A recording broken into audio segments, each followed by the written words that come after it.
And now it's time for the Monday Bro Talks. My mouth tastes like Mondays. So I know I've been lying to you guys. I've been saying I'm gonna go get a haircut, I'm really gonna go do it today. I'm definitely gonna go do it today. I'm tired of lying to you guys. I'm just gonna do it. I'm gonna do it. That's it. There's people on the quad. I always looked at having people on the quad outside. I always looked at it as good things. This is good things. You know, there's people outside living life. Alright, so here's the before look. Here's crap. That's my head now. Now it's all done. What do you think? I don't know really how I feel about it because I don't know. It's not exactly what I wanted. I would have liked the back to be shorter, but I don't know. I kind of lied to her because she did the back half and then she did the front half, and when she got done with the back half, she's like, "Oh, how do you like the back?" I'm like, "Fine, I guess. I don't even have the front half to compare it to yet because the front's not done." So once I saw the front, and I'm like, okay, now I think the back's too long, but like I don't want to be a dick.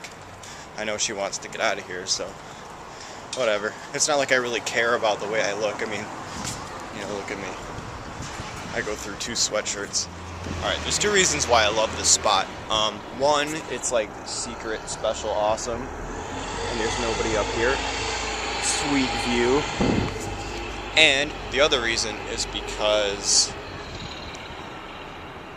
I got nothing on me. There's nothing here. It's because I can prove to you guys that this is not scripted. This is coming straight from my heart. You know, I have nothing. Search me. So what I wanted to talk to you guys about today was change and understanding.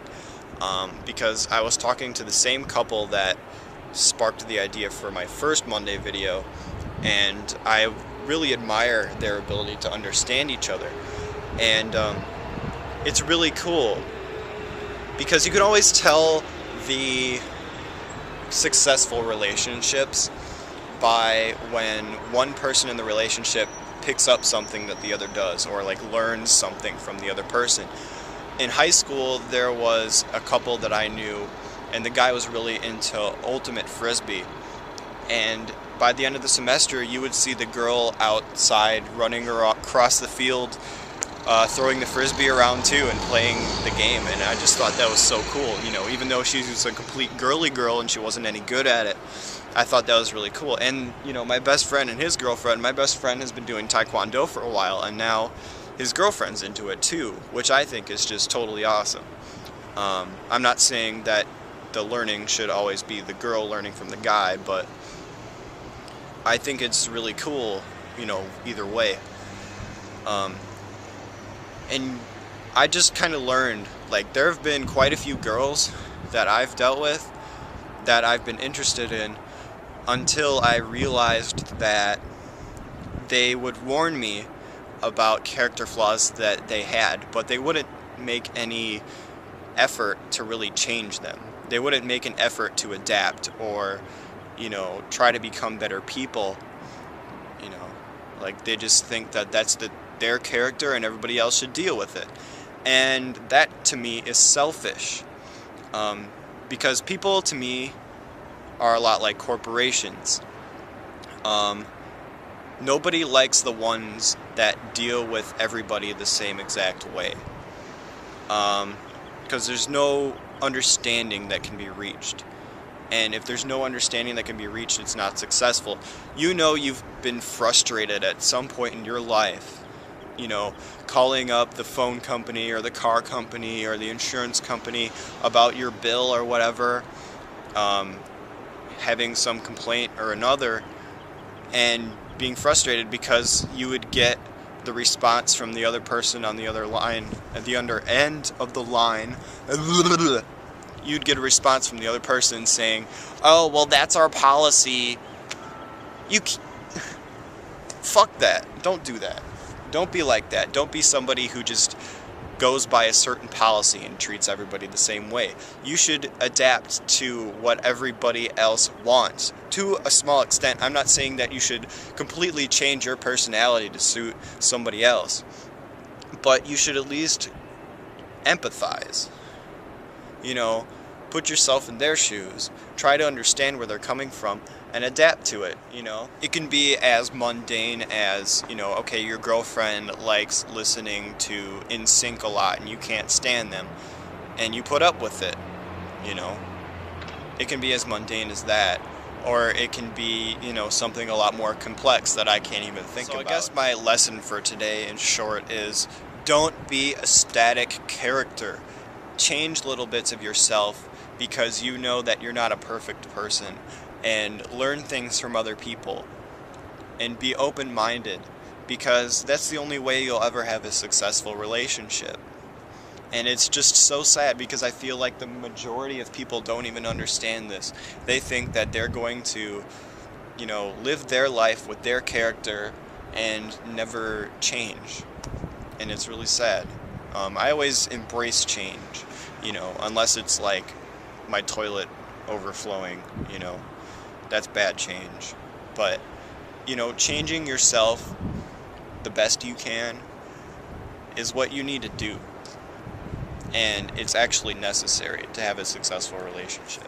And that's my question for you today, is try to think of some time when you changed yourself for somebody else and you feel that it was a good experience.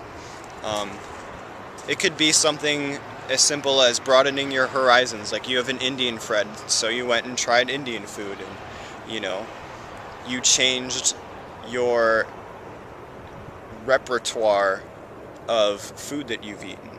You know, it could be something as simple as that. Or that, you know, your friend didn't like that you did drugs, so you don't do drugs anymore. Or it could be that you learned gardening because your girlfriend liked gardening or something, so you planted a couple flowers for you. There's so many different possibilities, you know, and we probably change ourselves in little ways, you know, every day. So just try to think of something that you've done in which you changed yourself a little bit and you went out of your way to make somebody happy. That's your common question of the day. I don't know what to call it. I don't have a cool name for it. I don't know why. There is no cool name for it. I think I'm deciding I don't really like this haircut. I guess we'll see how it grows out. Do you guys like it? That's your second question. If you even care. I know I don't even care. If you asked me in your video for me to comment on how your hair looks, I wouldn't comment. But that's probably just because I have... Whatever, guys, I'm done for today. Is there anything you'd like to say to the camera, Dave? I'm shamelessly doing homework that's due in a couple weeks. Not even like a stay in school, don't do drugs? Oh, to the children, you guys are cool. Don't waste it. Ever. Even when you grow up. No, I'm sorry. No, don't waste your childhood. It's not a good thing to do. Treasure it. Treasure it. That's good. I mean, as you grow up, it's not like things get worse. Things get different. In fact, in a lot of ways, they get better. But you lose some things. This is going to turn into a completely different bro talk. Inevitably, everyone has to make. So, just don't lose it. Keep going. No, not forever. You have to grow up eventually, but just enjoy it. Take it all in, because it only happens once. And eat Tostitos. The end. And eat Tostitos. This is me reliving my child. No, not really. This is me eating Tostitos. This is without Dave. Salsa. This is Dave eating Tostitos without salsa. And I'm a man who loves his Tostitos. We weren't paid to say that. I'll talk to you guys later.